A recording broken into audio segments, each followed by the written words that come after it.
Jane Velez Mitchell for Jane Unchained. I am so honored and delighted to be here with the CEO of Milkadamia. Milkadamia is like the hottest dairy-free trend. I am drinking some morning coffee with Milkadamia. It is absolutely delicious. Your slogan is Moo is Moot. Jim Richards, first of all, congratulations on an extraordinary dairy-free product that's changing the world. Tell us about it. How'd you come up with it? And why would you urge people to try Milkadamia? We've got a macadamia farm in Australia, and that's where we started. We spend a lot of time growing beautiful trees that grow beautiful macadamias, and we were mostly selling them to companies who then promptly wrapped them in chocolate and sold it as candy.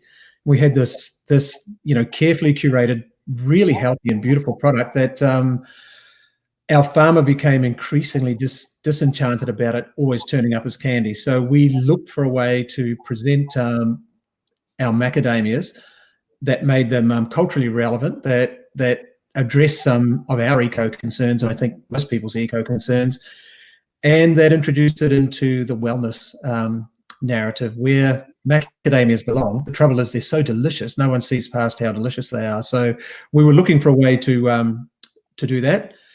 We also, when we took the shells off our macadamias, we ended up with a lot of chips and broken pieces that we couldn't sell.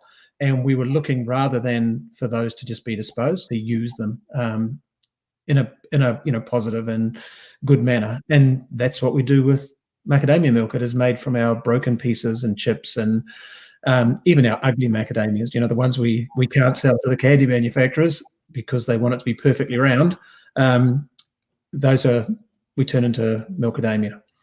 Well, I personally love the fact that, look at this. If you go to milkadamia.com, you will see the most incredible recipes. This is so mouthwatering. I'm drinking regular coffee right now with Milkadamia, and I love it. But I would like to know what some of the coffee drinks that you can whip up are, because this one in particular, I don't know if you could see it, I want to make this one. That one does look delicious. I'd like to try that as well. So I am not the cook in our team. I am not the one who comes up with those beautiful recipes and beautiful coffees. I'm fortunate enough usually to get to taste what Christina Downey, our marketing person, makes up. She's a very enthusiastic cook, a very enthusiastic recipe developer. Now, I have to throw this on top of your face, sorry, but look at these incredible dishes. It's not just making drinks. You can make coffee cake, you can make pasta, you can make brownies. So essentially, for those who don't know, Milkadamia, is a substitute for cow's milk.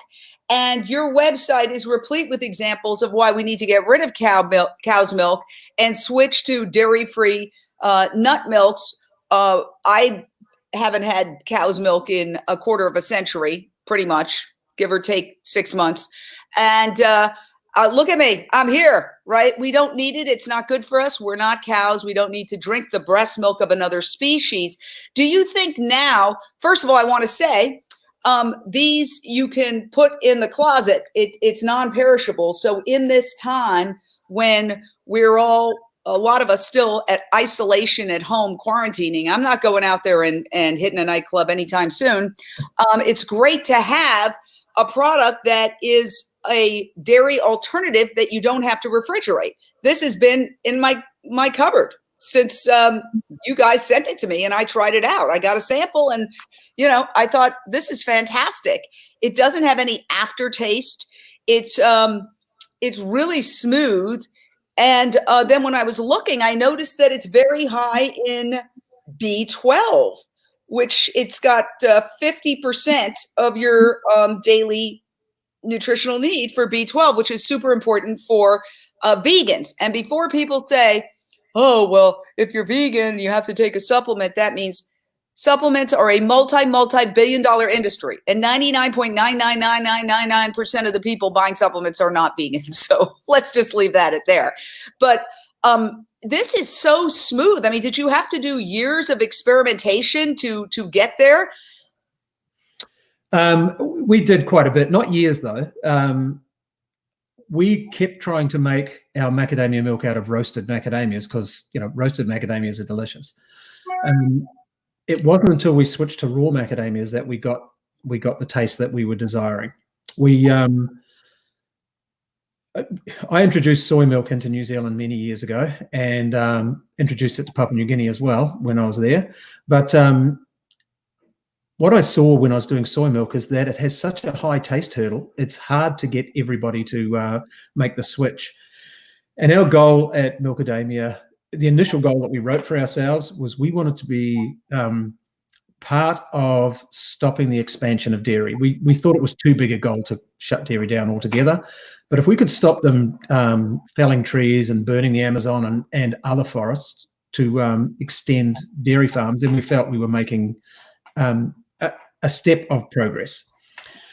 But we also realized that if it didn't taste great, that our ambition would be significantly reduced. So we set about making it taste good, and that ended up being raw, to the point where we see ourselves as a portal between dairy and non-dairy. We taste pretty close to dairy. It operates, as you've already mentioned, in recipes a lot like dairy. And unfortunately, the civilization and culture that we live in has grown up with dairy. You know, recipes, so many things that we eat and consume circle around dairy. And so for us to have a replacement, it had to be a replacement that worked and a replacement that didn't have a high taste hurdle. So that was how we got to the taste that we have, and to the fact that we're using raw macadamias rather than roasted. Let me share screen, and this sometimes works, it sometimes doesn't, but we're going to try the application window and see if we can play your incredible website, because your Milkadamia.com website is totally cool. Check this out. I mean, you are putting together an extremely sophisticated product that is really the future. And now with this pandemic, everybody is starting to realize our abuse of animals in the food system is what got us here. Conspiracy theories aside, this started in a wet slaughter market, which is just a retail slaughterhouse in China. So did SARS in the early 2000s at another province in China, a slaughter market.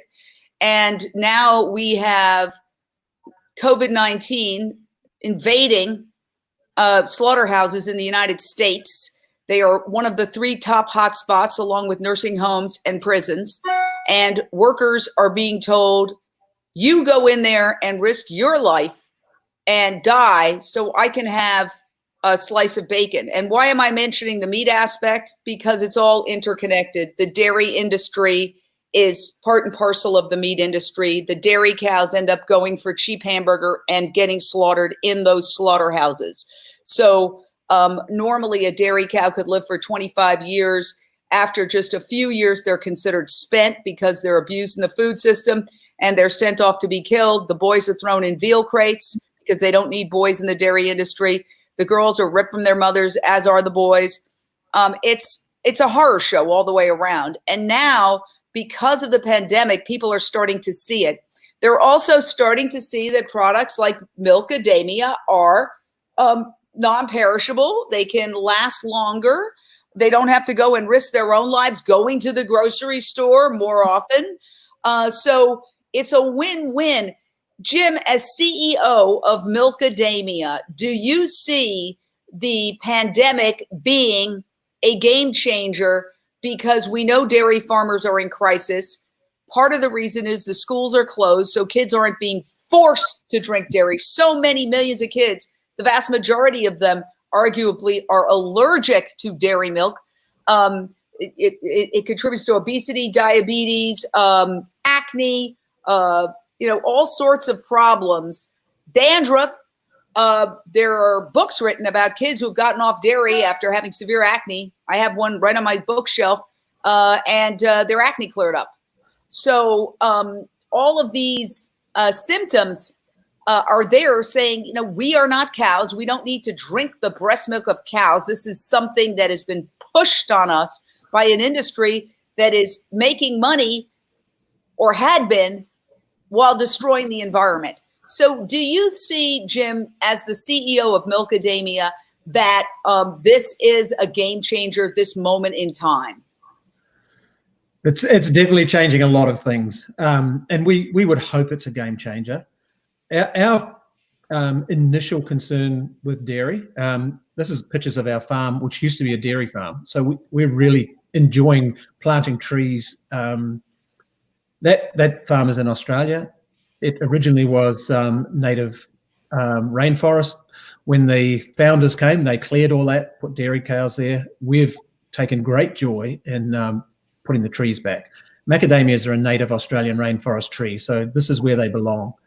You'll notice there's no irrigation there either. We don't use anything but rainfall. But you know, the trees are where they belong. This is where they originated, in the rainforest in Australia, and we're near the rainforest here. And we don't need to be pulling water out of the ground or using massive amounts of energy. It's just rain. So we like that. And it was originally a eco thing for us. It is only as we delved deeper and deeper into dairy, and my grandparents were dairy farmers. My wife's parents were dairy farmers. You know, we're not far from having been involved in dairy.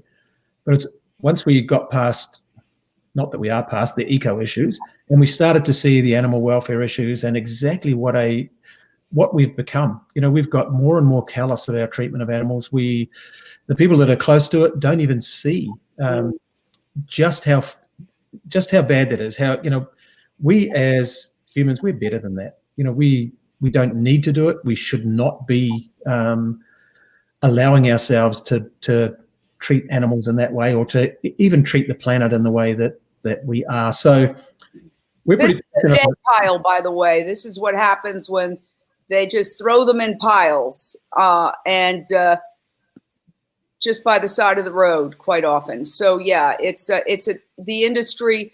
Look, there's been undercover investigation after undercover investigation. They find the same thing. It doesn't matter whether they say they're organic, they're range free, free range. There was an entire dairy outside Chicago that touted itself as the most humane, and they would do tours. And Animal Recovery Mission did an undercover investigation. They took the tour and they said, this doesn't seem right.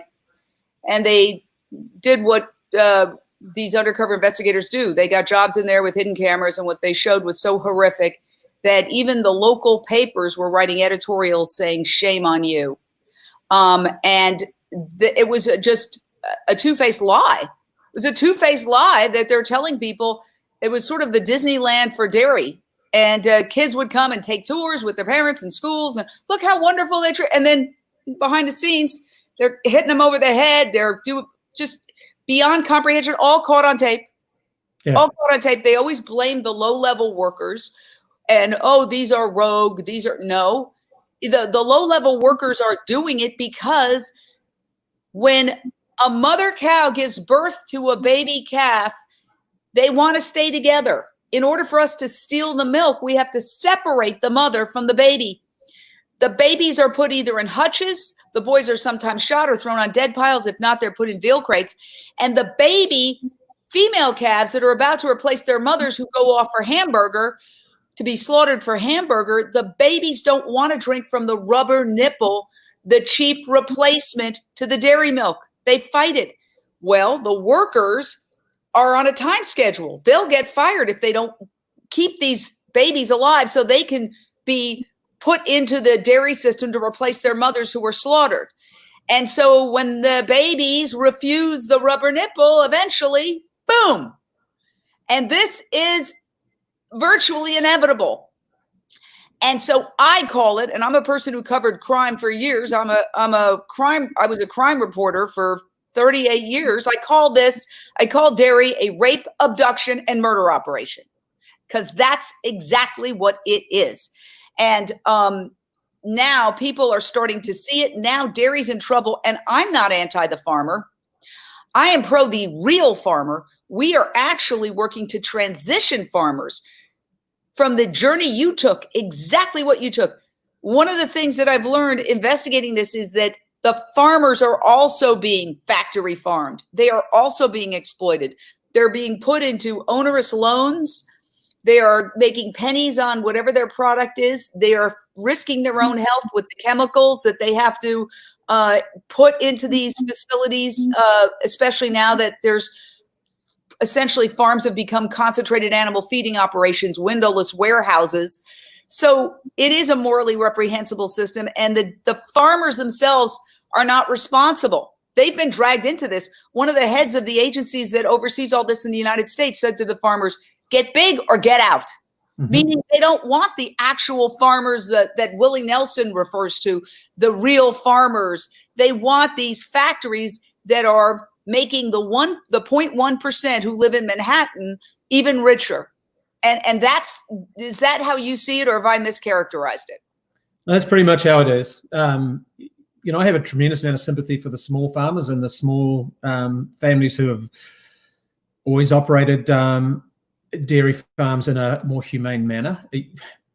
No matter how humane it is, they are taking babies off their mothers. The whole thing is an exploitation of the act of motherhood. So none of them are completely innocent, but there are more humane ways to conduct a dairy than we are seeing happen with these big factory farms. The factory farms with their they see animals as just units of exchange. They're not as anything that's alive and that breathes and that feels and that we should have some concern for. It's just a process for them to make money.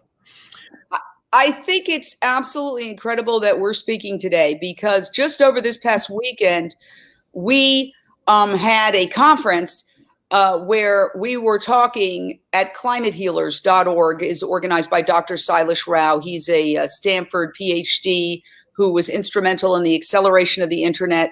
And he worked with Al Gore on climate change, but they split because he felt that Al Gore wasn't focusing enough on animal agriculture's impact on climate change. And we started talking about how we need a central clearinghouse for all information related to farmers who want to transition from animal farming to animal-free farming. And it's so incredible what you just said when we were looking at your website. You are the exact person we're looking for, because one of the things that we're trying to do is go to people who've made the transition, who are farmers, who speak farmers' language, and who understand that they're not to blame and that they still want to be farmers, and just transition them from animal farming in whatever shape that is to non-animal farming in whatever shape that takes. And one of the things that we were just saying literally the day before yesterday, or yesterday even, is that in this open resource that we want to gather so that anybody who's interested in this can go there and see all this information, we wanted to interview people who have transitioned from, let's say, dairy farming to non-dairy farming, and how they did it. Not that it can be perfectly replicated somewhere else, but that it's a roadmap in some way, shape, or form, so people don't have to reinvent the wheel. Would you be willing to participate in an interview where you describe how you do it, and then we can transcribe that, and we can also have the video on this open source where anybody can go and look and see how is this done?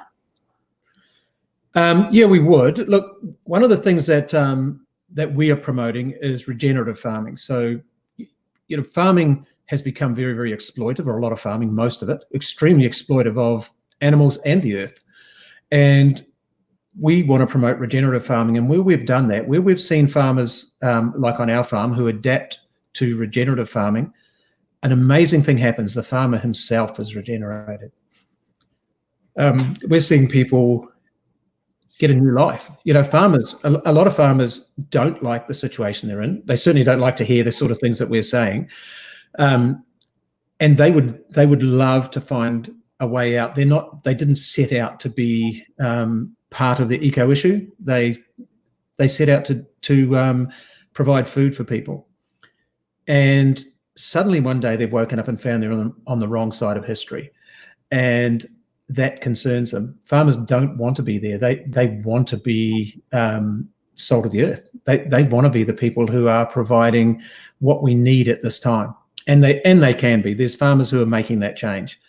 So I'm very glad that you're looking for ways to encourage them and to take the heat off the farmers themselves and onto the practices that have been foisted onto those farmers. That's what we ought to do. It's not the individuals necessarily, although I don't think they're all innocent. Some of these big factory farms, there's no way that they are operating in that manner without knowing how completely destructive it is.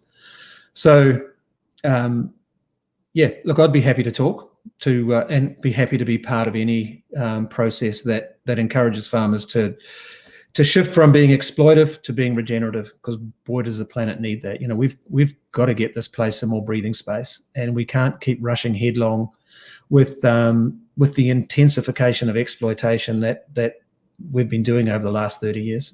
We really do need to change things. I appreciate you so much. Thank you so much. I wasn't intending to talk about that, but when I saw that you said that your farm was a dairy farm and that it was transitioned, that's exactly the and correct me if I was wrong, but that's what I understood you to say. And that's the exact template that we're looking for, so that people don't have to reinvent the wheel. We are totally pro-farmer. We want them to be able to fulfill their initial mission, which is to feed people. And indeed, you know, animal agriculture is the leading cause of world hunger, because animals eat so much more than they produce as food. So when we transition, we enable them and empower them to produce food and to feed the world, which is their goal. So we're on their side, absolutely. And the people involved in this are former, let's say, for example, Renee King-Sonnen, a former cattle rancher who has transitioned her husband's cattle ranch, and they both have together to an animal sanctuary, and she's leading one of the main rancher transformation programs. So we'll be in touch. We would love to interview you and get a step-by-step of what happened, so that we can inform others who want to make the same transition. Sure. Absolutely. All right. Milkadamia. Here it is. Hold on. Let me get it right here. It's absolutely fantastic. I'm drinking it with my morning coffee right now. And I want to thank Jim Richards, CEO of Milkadamia. He's a very busy man. Thank you for taking the time, sir. Have a great one. Thank you. Okay. Bye. Bye-bye.